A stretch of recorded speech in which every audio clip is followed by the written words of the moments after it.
శ్రోతలకు స్వాగతం. ఈరోజు వినిపించబోతున్న నవల ప్రేమ సాగరం. రచన ఎన్ భారతీదేవి గారు. అది రెండంతస్తుల బంగళా. ఆ బంగళా చుట్టూ ఎత్తైన ప్రహారీ. ఆ ప్రహారీకి 4 గజాల దూరంలో ఆ బంగళాను కాపలా కాస్తున్న రక్షక భటుల్లా ఎత్తైన కొబ్బరి చెట్లు. గేట్లో నుంచి వరండా వరకు నున్నని తారు రోడ్డు.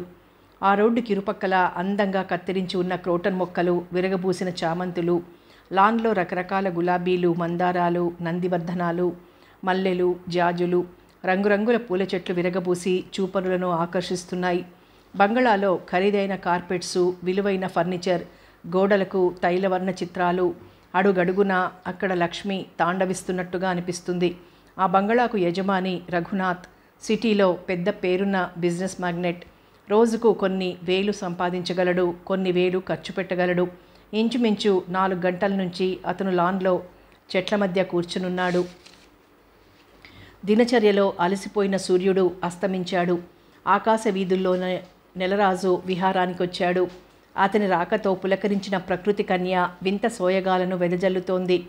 రకరకాల పూల పరిమళాలతో నిండిన చల్లటి చిరుగాలి మనస్సుకు హాయి గొల్పుతోంది.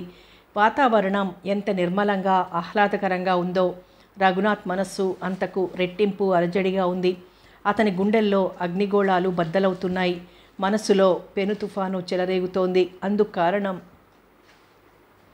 అతని ప్రాణంలో ప్రాణం, ఊపిరిలో ఊపిరి అయిన స్వప్న మెంటల్ హాస్పిటల్ స్పెషల్ రూమ్లో స్పృహలేని స్థితిలో ఉంది. రఘునాథ్ 4 రోజుల నుంచి ఊళ్ళో లేడు. రాగానే స్వప్న హాస్పిటల్లో ఉన్న విషయం తెలిసింది. వెంటనే హాస్పిటల్కి వెళ్ళాడు. స్పెషల్ రూమ్లో స్వప్న బెడ్ మీద పడుకునుంది. అప్పటికే చేయవలసిన ఎమర్జెన్సీ ట్రీట్మెంట్ అంతా పూర్తయింది. స్వప్న తెలివిలో లేదు. సలైన్ పడుతోంది. స్వప్న భర్త జయరాం, వంట మనిషి రాములమ్మ అక్కడే ఉన్నారు. స్వప్న భర్త జయరాంను చూస్తుంటే రఘునాథ్కి అతన్ని షూట్ చేసి చంపాలన్నంత ఆవేశంగా ఉంది.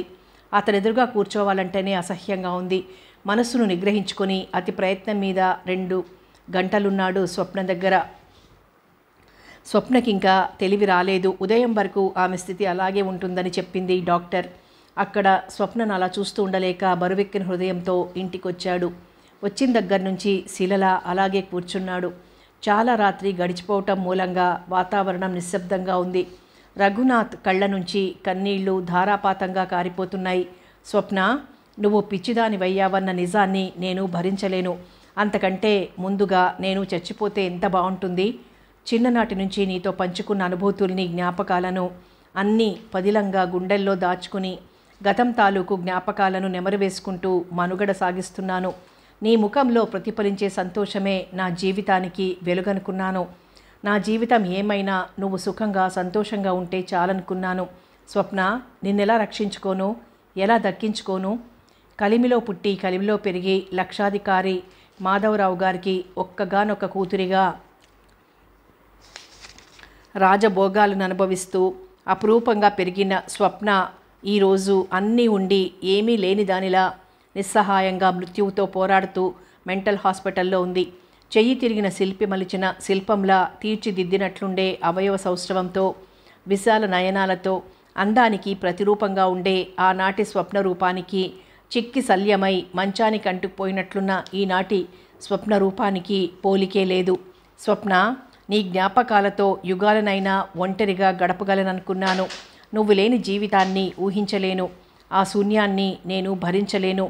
ఆకుచాటు పువ్వులాగా అపురూపంగా పెరిగిన నిన్ను హాస్పిటల్ రూమ్లో చూస్తుంటే నిన్నలా చూడటానికేనా నేను బ్రతికున్నదనిపించింది.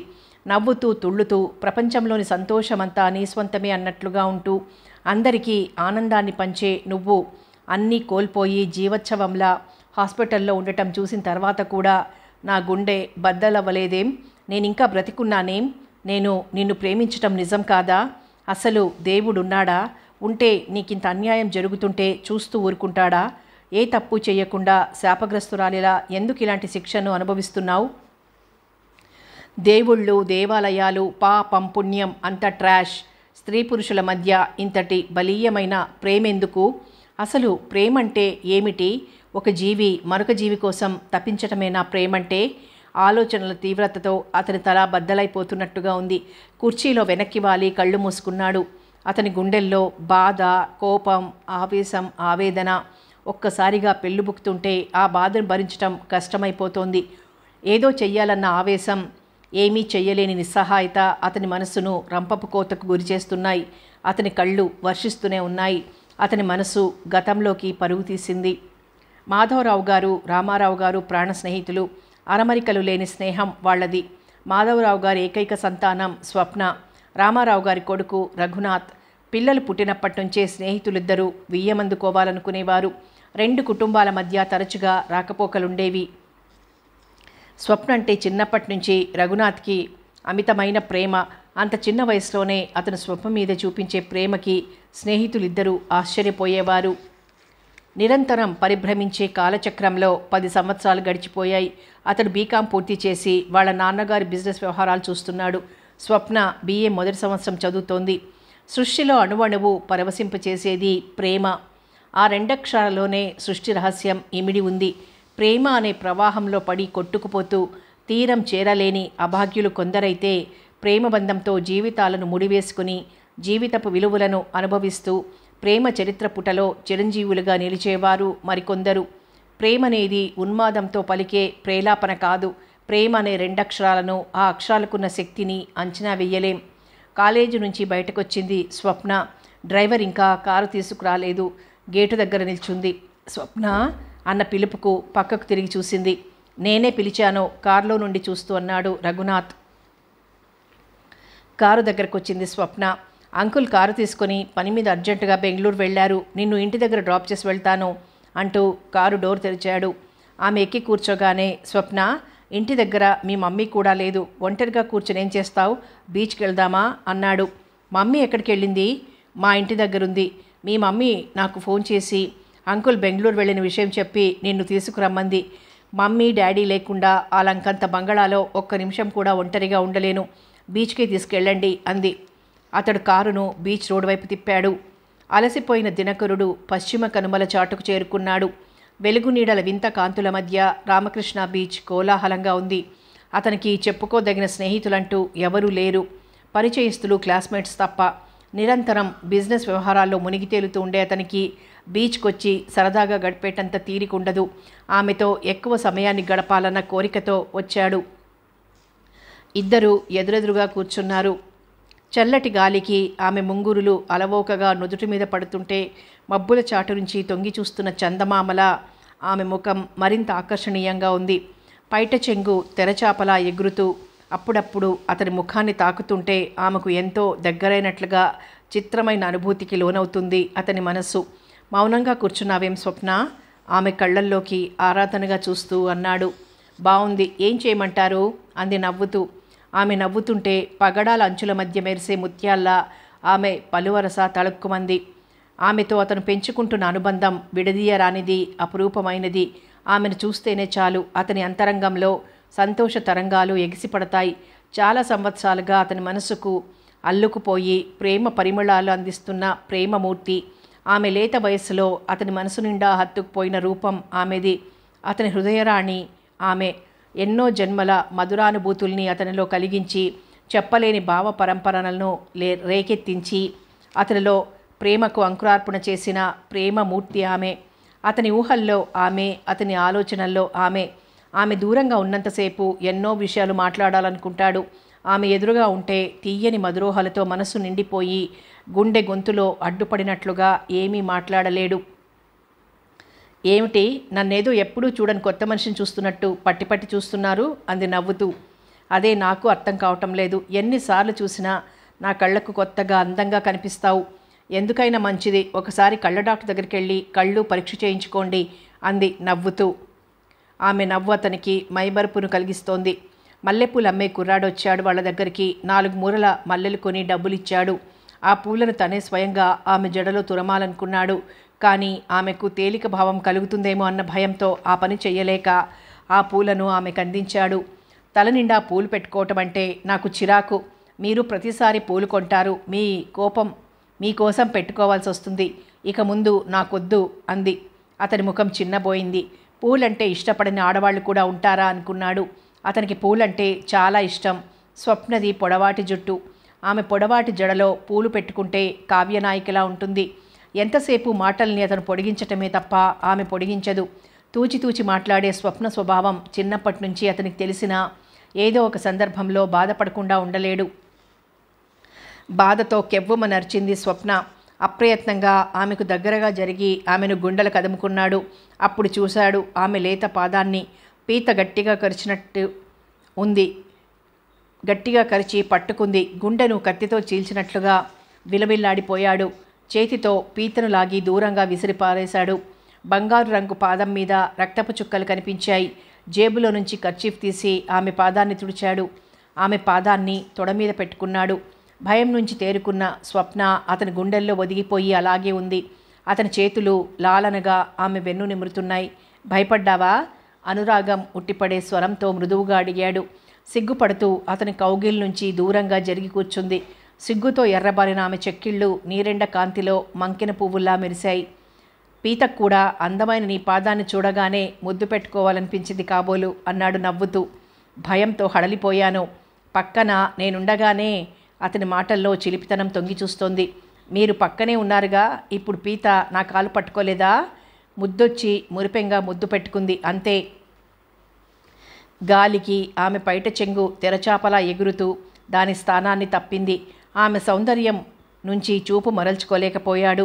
శంఖం లాంటి మెడ, ఆమె మేని పరిమళం, తాంబూలంతో పండినట్లున్న ఎర్రని పెదవులు అతన్ని కలల కౌగిళ్లలోకి లాక్కుపోతున్నాయి. ఆమె నడిచిన నేలకు పూజ చెయ్యాలనిపిస్తోంది అతనికి.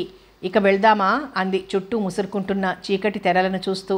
ఏం మళ్ళీ ఏపీతో పట్టుకుంటుందని భయంగా ఉందా? అదేం కాదు, చీకటంటే నాకు భయం. ఎవరైనా వింటే నవ్వుతారు. చీకటికి భయపడటానికి నువ్వు పసిపాపవా అన్నాడు నవ్వుతూ. ఎందుకో నాకు చీకటన్నా రక్తమన్నా భయం. అందుకే నేను ఎరుపు రంగు బట్టలు కూడా కట్టుకోను. నువ్వు దేనికి భయపడకుండా అనుక్షణం నిన్ను నా కనురెప్పల మధ్య దాచుకుంటాను స్వప్న అని చెప్పాలనుకున్న అతని మాటలు పెదవులు దాటి బయటికి రాలేదు. ఇక వెళ్దాం అంటూ లేచింది స్వప్న. ఆమెను అనుసరించక తప్పలేదు రఘునాథ్కు. రామారావు గారి ఆఫీస్ రూమ్లో ఆయనకు ఎదురుగా ఉన్న కుర్చీలో కూర్చున్నారు మాధవరావు గారు. మాధవ, పాపం మా వాడి బాధ చూస్తుంటే నాకే బాధగా ఉంది అన్నారు రామారావు గారు. ఏమిట్రా నువ్వనేది? రఘుకి ఏమైంది? ఆతృతగా అడిగారు మాధవరావు గారు.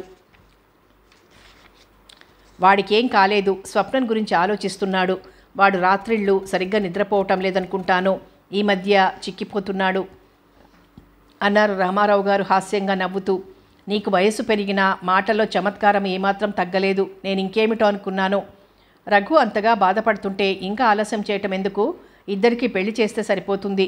స్వప్న అభిప్రాయం తెలుసుకున్నావా? ఇంత చిన్న విషయాలను కూడా అర్థం చేసుకోలేని వాడివి ఇంత పెద్ద బిజినెస్ ఎలా చేస్తున్నావో నాకు అర్థం కావటం లేదు. వాళ్లను చిన్నప్పటి నుంచి చూస్తున్నాం. ఒకరంటే ఒకరికి ఎంత ప్రాణమో. రామారావు నీ కొడుకు కంటే నా కూతురెంతో అదృష్టవంతురాలు. ఎందుకనో ఆడపిల్ల తనను ప్రేమించే మగాడి దగ్గర సుఖపడినంతగా తను ప్రేమించే మగాడి దగ్గర సుఖపడలేదు. రఘుకు స్వప్న అంటే అమితమైన ప్రేమ. దాని భవిష్యత్తును గురించి నాకు ఎలాంటి భయం లేదు, నిశ్చింతగా ఉంది. నాకు అలాగే ఉంది. నీ కూతురు కోసమే నేను ఒక్క కొడుకుని కన్నాను. నా కొడుకు కోసమే అన్నట్లుగా నువ్వు ఏకైక సంతానంగా స్వప్నని కన్నావు. వాళ్ళిద్దరికీ పెళ్లి చేసి మనం నలుగురం ఇండియా అంతా తిరిగి చూసొద్దాం. హాయిగా పిల్లల దగ్గర ఉండాలనుకోక ఇండియా అంతా తిరిగి చూడాలనుకుంటున్నావేమిట్రా అన్నాడు మాధవరావు గారు నవ్వుతూ. మనం జీవితాన్ని అనుభవించి చివరి దశలోకి ప్రవేశించాం. మనమెందుకు వాళ్ల మధ్య? నాకెప్పటి నుంచో మన దేశంలోని ముఖ్యమైన ప్రదేశాల్ని తిరిగి చూడాలనుంది. వాళ్ళిద్దరికీ పెళ్లి చేస్తే మనకున్న బాధ్యత తీరిపోతుంది. అలాగే వెళదాం. క్లబ్కి వెళ్దామా? మీ చెల్లాయి రోజు ఒకటే గొడవ క్లబ్కి వెళ్ళొద్దని. ఆరోగ్యం గురించి నీకు శ్రద్ధ లేకపోయినా చెల్లాయికుంది మాధవ. నువ్వు విశ్రాంతిగా ఉండాలని డాక్టర్ చెప్పాడు కదా. హాయిగా రెస్ట్ తీసుకోమంటే మాట వినకుండా ఆ వ్యాపారం అంటావు, ఈ వ్యాపారం అంటావు. ఇంకా ఎందుకురా నీకు సంపాదన? కూర్చుని తిన్న 4 తరాల వరకు తగినంత నువ్వు సంపాదించావు. నువ్వు సంపాదించిన దానికంటే ఎక్కువగా నేను సంపాదించాను. మన పిల్లలు వాళ్లకు పుట్టిన వాళ్లకు కూడా సరిపోతుంది. ఇక నుంచి నువ్వు బిజినెస్ మానేయ్, ప్రేమతో నిండిన మందలింపుతో అన్నారు రామారావు గారు. నా స్వప్నకు ఏ లోటు ఉండకూడదు. దాని సంతోషం కోసం ఎంతైనా పాటుపడాలనిపిస్తుంది, ఎంతో సంపాదించాలనిపిస్తుంది. సంపాదన కూడా ఒక వ్యసనమే. సంపాదించిన కొద్దీ ఇంకా ఇంకా సంపాదించాలనిపిస్తుంది. కొంతకాలానికి మనిషి తన ఉనికినే మర్చిపోయి డబ్బు సంపాదించే యంత్రంగా మారిపోతాడు. నువ్వు నేను సంపాదించింది చాలు, నీ ఆరోగ్యం జాగ్రత్తగా చూసుకో అన్నారు రామారావు గారు చిరునవ్వుతో. స్నేహితుడి వైపు చూశారు మాధవరావు గారు. స్వప్న యూఫామ్ పరుపు మీద నిద్రపట్టక అటు ఇటు కదులుతోంది. అది ఏసీ రూము. ఆమె ఆలోచనలకు భయపడి నిద్ర ఆమె ఛాయలకు కూడా రావటం లేదు. బెడ్రూమ్లో నుంచి బాల్కనీలోకి వచ్చి కూర్చుంది. పుష్యమాసం వెన్నెల వెండి తరగలా మెరుస్తోంది. స్వప్న మనసులో జయరాం మెదిలాడు.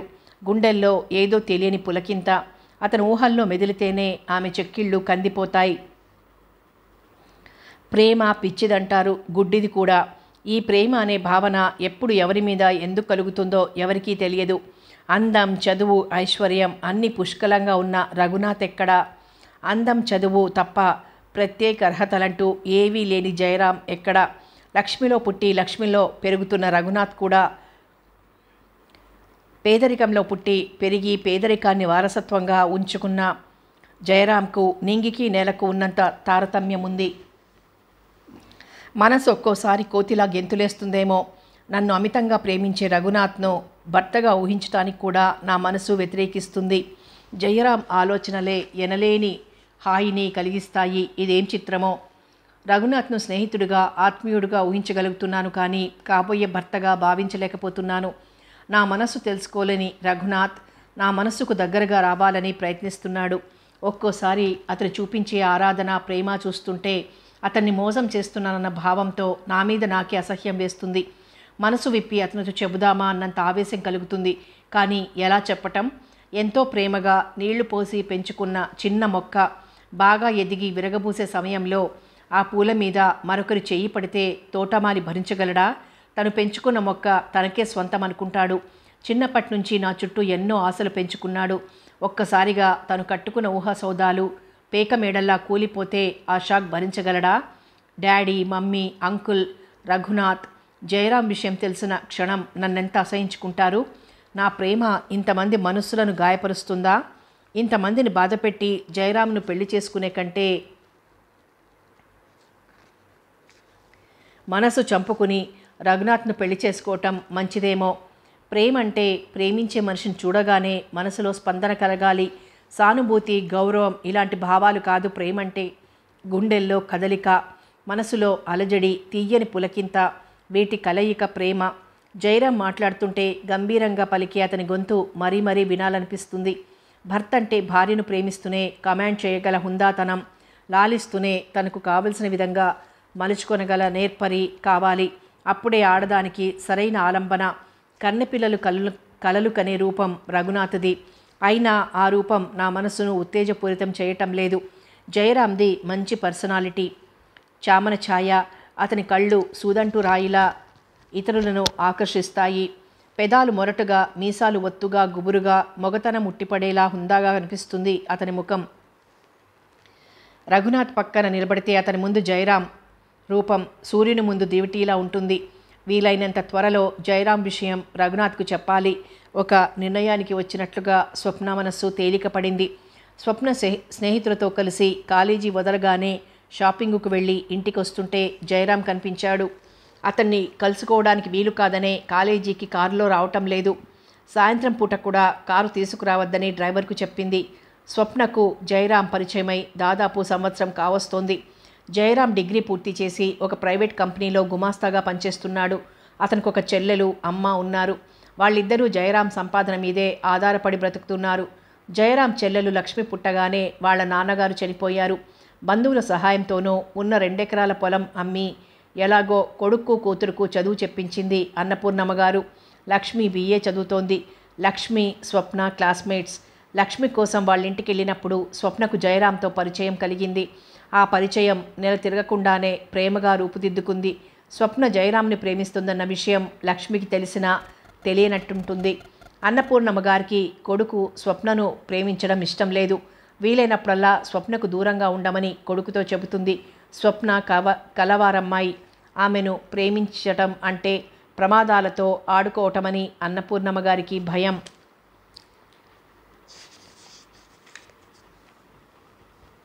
స్వప్న, జయరాం అప్పుడప్పుడు రోడ్డు మీద కలుసుకోవటం జరుగుతూనే ఉంది.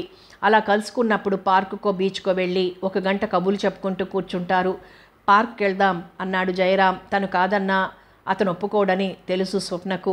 ఇద్దరూ కొంత దూరం నడిచి పార్కులో గుబురుగా ఎదిగిన క్రోటన్ చెట్టు పక్కన కూర్చున్నారు.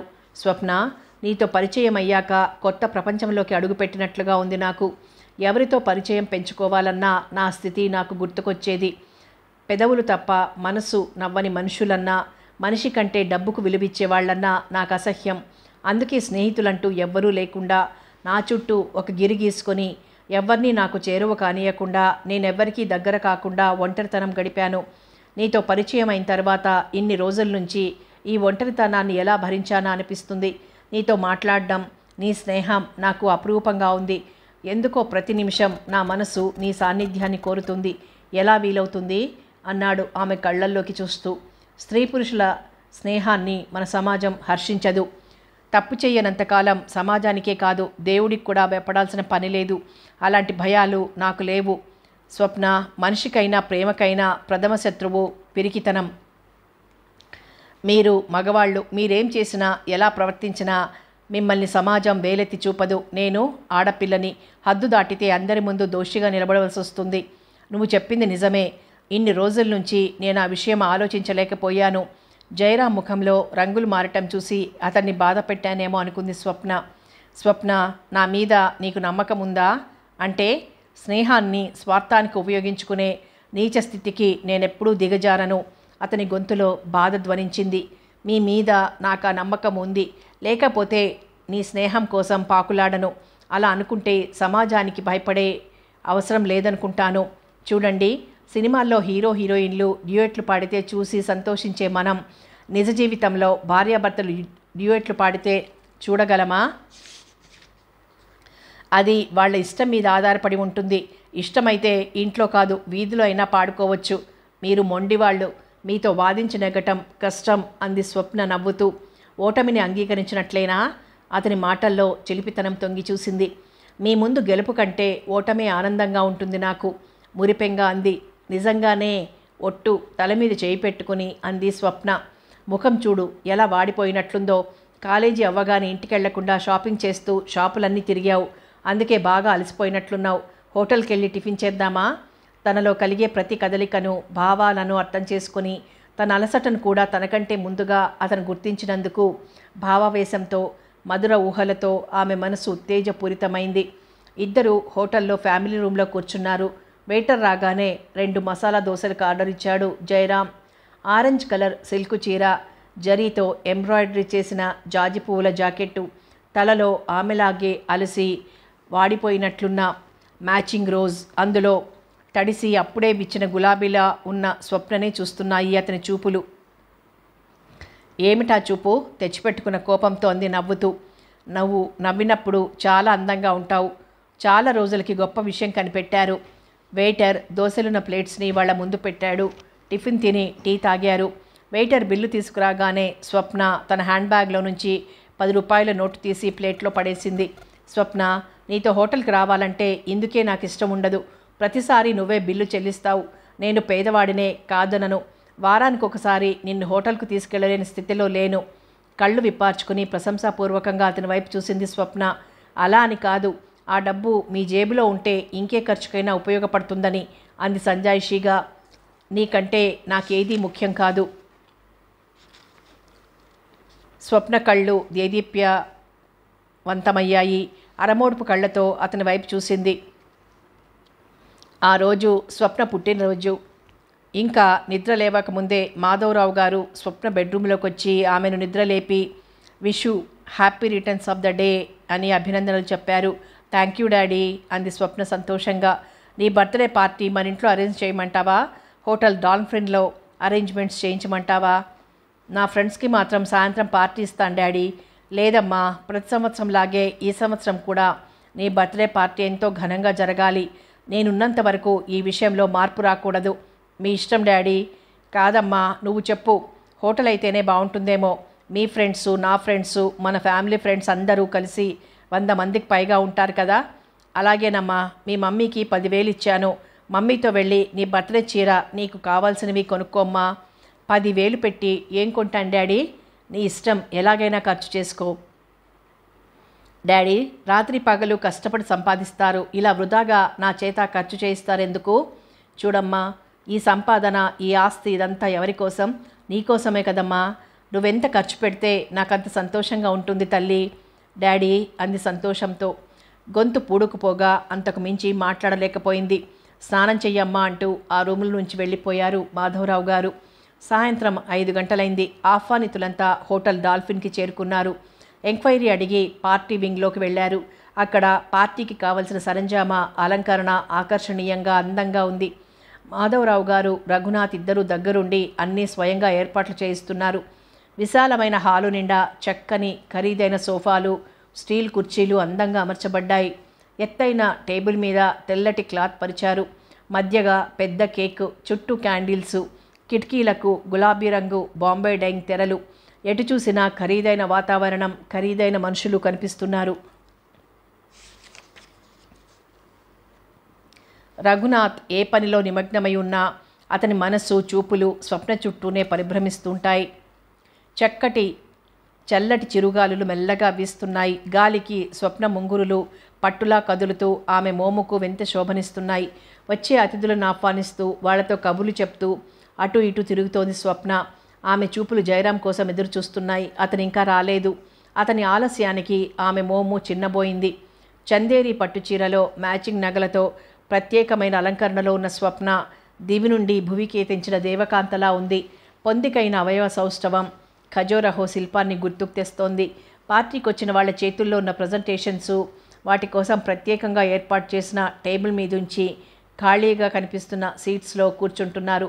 మరో 10 నిమిషాలు గడిచేసరికి హాల్ అంతా ఆడ మగ ఆహుతులతో నిండిపోయింది. జయరాం ఇంకా రాలేదు. ఆ నిరీక్షణలో స్వప్న మనస్సులోని సంతోషం ఎగిరిపోయింది. లైట్లు వెలిగాయి. సన్నని మ్యూజిక్ వీణుల విందుగా వినబడుతోంది. పని మీద కిందకు వెళ్ళిన రఘునాథ్తో కలిసి జయరాం వచ్చాడు. అతన్ని చూడగానే స్వప్నముఖం దీప్తివంతమైంది. అనేక భావాల సమ్మేళనంతో అతనికి ఎదురొచ్చి ఆహ్వానించింది స్వప్న. అతనెవరో అతన్ని చూడగానే స్వప్న కళ్ళలోని మెరుపు ఏమీ అర్థం కావటం లేదు రఘునాథ్కు. స్వప్న ఫ్రెండేమో అని సరిపెట్టుకుందామనుకున్నా స్వప్న అందరినీ వదిలేసి అక్కడ అతనొక్కడే ఉన్నట్లుగా అతనితో మాట్లాడుతూ కూర్చోవటం, అతన్ని చూస్తున్నప్పుడు ఆమె చూపుల్లో మైమరుపు, అతను ఆమెకు అతి ముఖ్యమైన కావాల్సిన వ్యక్తి అని చెప్పకనే చెబుతున్నట్లున్నాయి. రఘునాథ్ మనస్సునెవరో బలవంతంగా మెలిపెడుతున్నంత బాధగా ఉంది. స్వప్న అతనితో మాట్లాడుతుంటే అతని గుండెల్లో సన్నగా జ్వాల. అందరికీ ప్లేట్స్లో పలహారాలు పంచబడ్డాయి. స్వప్న కేక్ కట్ చేస్తున్నప్పుడు కూడా అతను ఆమె పక్కనే ఉండటం, మొదటి ముక్క వాళ్ళ డాడీకి మమ్మీకి అందించిన తర్వాత రామారావు గారి దంపతులకు అందించటం ఆమెకు అలవాటు. ఎన్నో సంవత్సరాల నుంచి అలా జరుగుతోంది. ఆ రోజు పని మీద బొంబాయి వెళ్ళిన రామారావు గారి దంపతులు పార్టీకి రాలేకపోయారు. స్వప్న స్వయంగా జయరాంకి కేకు ముక్క అందించింది. ఆ ఇచ్చిపుచ్చుకోవటంలో ఆత్మీయత, అనురాగం కనిపిస్తున్నాయి.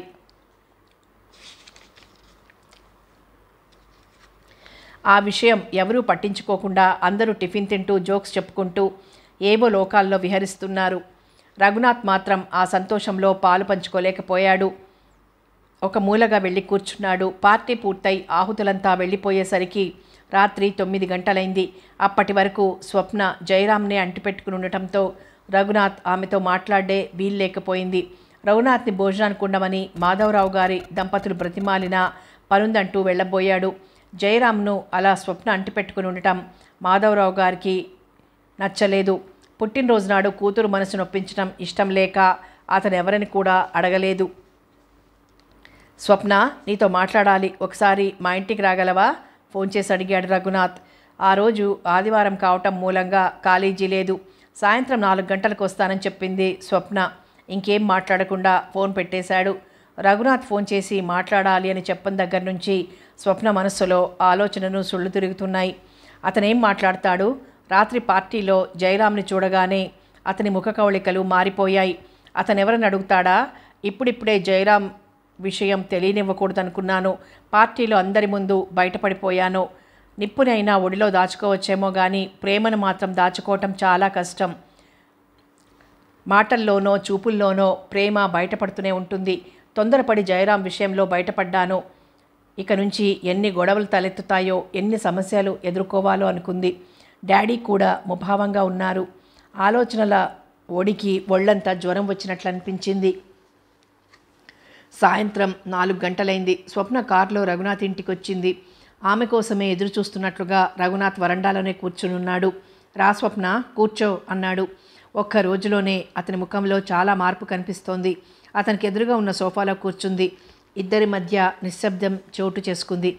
పని మనిషి ట్రేలో వేయించిన జీడిపప్పు, బిస్కెట్లు, టీ కప్పులు తెచ్చి వాళ్ల మధ్య టీపాయ్ జరిపి దాని మీద పెట్టి వెళ్ళిపోయింది. ఏమిటి మాట్లాడాలన్నారు? నిశ్శబ్దాన్ని ఛేదిస్తోంది స్వప్న.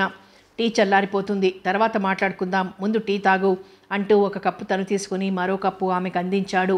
ఆంటీ వాళ్ళు బొంబాయి నుంచి రాలేదా? రాలేదు. ఏమిటి అలా ఉన్నారు? స్వప్న, నాకు సూటిగా మాట్లాడడం అలవాటు. నువ్వు ఊహించుకున్నంత హృదయ సంస్కారం నాకు లేకపోవచ్చు. నన్ను అర్థం చేసుకుంటావన్న హృదయంతో, నమ్మకంతో అడుగుతున్నాను. నిన్న పార్టీలో నీ పక్కనున్న అతనెవరు? చకచక రంగులు మారిపోతున్నాయి స్వప్న ముఖంలో. ఒక్క నిమిషం నిజం చెప్పడమా మానటమా అన్న మీమాంసలో పడిపోయింది. ఎప్పుడైనా అతనికి నిజం తెలియాలి. అబద్ధం చెప్పి ఇంకా అతన్ని మోసం చేయటం కంటే నిజం చెప్పటం మంచిదనుకుంది. అతను జయరాం, ప్రైవేట్ ఫ్యాక్టరీలో పనిచేస్తున్నాడు. అతని చెల్లెలు లక్ష్మి నా క్లాస్మేట్. అతనితో స్నేహం ఎలాంటిదో నేను తెలుసుకోవచ్చా? స్నేహం అని చెబితే ఆత్మవంచన చేసుకున్నట్టు అవుతుంది. ఆత్మీయుడా అన్నాడు. అతన్ని నువ్వు ప్రేమిస్తున్నావా అని అడగాలనుకున్నా అడగలేకపోయాడు. అతను ప్రేమికుడు కాకూడదని కోరుకుంటోంది అతని మనస్సు. అంతకు మించిన అనుబంధం ఉంది మా మధ్య. అతని ముఖంలోకి చూస్తూ ఆ మాటని ధైర్యం లేక తల వంచుకుని అంది. అతన్ని ప్రేమిస్తున్నావా? అవును. ఎప్పటి నుంచి? 8 నెలల నుంచి. ఎంతమందిని ప్రేమిస్తావు? రఘునాథ్ గొంతులో కాఠిన్యం చోటు చేసుకుంది. చర్రును చూసింది అతని వైపు. అతని చూపులు ఆమె కళ్ళల్లోకి చురకత్తుల్లా దూసుకుపోతున్నాయి. ఆ తీక్షణతకు ఆమె చూపులు నేలవైపు తిరిగాయి. స్వప్న, ప్రేమంటే ఏమిటి నీ దృష్టిలో? మరోసారి రెట్టించి అడిగాడు. స్వప్న సమాధానం చెప్పలేకపోయింది. ప్రేమంటే జీవితాలతో ఆడుకోవటం కాదు. అలా అని నేను అనుకోవటం లేదు. మరైతే ఎందుకు ఇలా చేశావు? ఏం చేశానో నీకు తెలియదా? నేను ప్రత్యేకంగా చెప్పాలా? నేనేం తప్పు చెయ్యలేదు, నేరం చెయ్యలేదు. చిన్నప్పటి నుంచి నన్ను ప్రేమిస్తున్నావు, ఇప్పుడు మరొకరిని ప్రేమిస్తున్నానంటున్నావు. దీన్నేమంటారు? ప్రేమంటారా? జీవితాలతో ఆడుకోవటం అంటారా? చిన్నప్పటి నుంచి మిమ్మల్ని ప్రేమిస్తున్నాను. స్నేహితుడిగా, బంధువుగా. ప్రేమను గురించిన ఆలోచనలు నా మనసులో కలిగిన తర్వాత ఒక్కసారి కూడా మిమ్మల్ని ప్రియుడిగా కానీ భర్తగా కానీ నేను ఊహించలేదు. మీరు నన్ను అమితంగా ప్రేమిస్తున్నారన్న విషయం నాకు తెలుసు. అది నా తప్పు కాదు. అందుకు నేను బాధ్యురాల్ని కూడా కాదు. నిన్నెంతగా ప్రేమిస్తున్నానో నీకు తెలుసు. తెలిసి కూడా నీ మనసులో నా పట్ల ప్రేమ లేనప్పుడు ఇన్ని రోజుల నుంచి నీ అభిప్రాయం నాకెందుకు చెప్పలేదు? ఎప్పటికప్పుడు చెప్పాలనుకునేదాన్ని. అలాంటి అవకాశం మీరిచ్చేవారు కాదు. మీ ముఖం చూస్తూ ఎప్పటికప్పుడు నేను చెప్పలేకపోయేదాన్ని. అందుకు నన్ను క్షమించండి. క్షమించమన్నంత మాత్రాన నా గుండె మంట చల్లారుతుందా స్వప్న? నువ్వు గౌనులు వేసుకునే మనస్సులో నిన్నెత్తుకుని ఆడించాను. నీకోసం ఎన్నో రోజులు స్కూల్కి వెళ్లకుండా మాస్టారితో దెబ్బలు తినేవాడిని. వయసు వచ్చిన తర్వాత నిన్ను గురించి మధురమైన ఊహలతో నా మనసు నిండిపోయేది. హృదయం అంతా నువ్వు నిండిపోవటంతో మరో అమ్మాయిని గురించిన ఆలోచన కూడా నా మనసులోకి ఎప్పుడూ వచ్చేది కాదు. 17 సంవత్సరాలుగా నీ మీద పెంచుకున్న ప్రేమ, నీ చుట్టూ అల్లుకున్న ఆశలు, కట్టుకున్న ఊహా సౌదాలు ఎలా మర్చిపోమ్మంటావు? అది నాకు సాధ్యమవుతుందా? నాకే కాదు, మనసున్న ఏ మనిషికి సాధ్యం కాదు స్వప్న. నిన్ను నేను వదులుకోలేను. రఘునాథ్ గొంతు బాధతో బొంగురుపోయింది. ప్రేమ అనేది 2 శరీరాలకు సంబంధించిన విషయమే కాదు, 2 మనసులకు కూడా సంబంధించిన విషయం. నా మనసుతో సంబంధం లేకుండా నిన్ను పెళ్లి చేసుకుని ఏం లాభం? భార్య మనసులో తనకు చోటు లేదని తెలిసిన తర్వాత అంతకు మించిన నరకం ఉండదు మగాడికి. నువ్వు బలవంతంగా నన్ను పెళ్లి చేసుకోవాలనుకుంటే చేసుకోగలవు. మా మమ్మీ డాడీ నీ కోరిక తీరుస్తారు. ఒక్క విషయం గుర్తుంచుకో, బలవంతంగా నన్ను పెళ్లి చేసుకోగలవేమో కానీ నాతో కాపురం మాత్రం చెయ్యలేవు. తను విన్నది నిజమేనా? అలా వినబడిందా నాకు అనుకుంటూ ఉలికిపాటుగా ఆమె ముఖంలోకి చూశాడు. ఆమె కళ్ళల్లో ఎరుపు జీరలు. వెళ్తాను అంటూ లేచింది. ఆమెను కూర్చోమని చెప్పలేకపోయాడు. స్వప్న వెళ్ళిపోయింది. మనసు శూన్యంగా శరీరంలోని శక్తినంతా లాగేసినట్లుగా ఉంది రఘునాథ్కు. ఆలోచనల తీవ్రతకి నరాలు చిట్లిపోతాయేమో అనిపించింది. కథ కొనసాగుతుంది.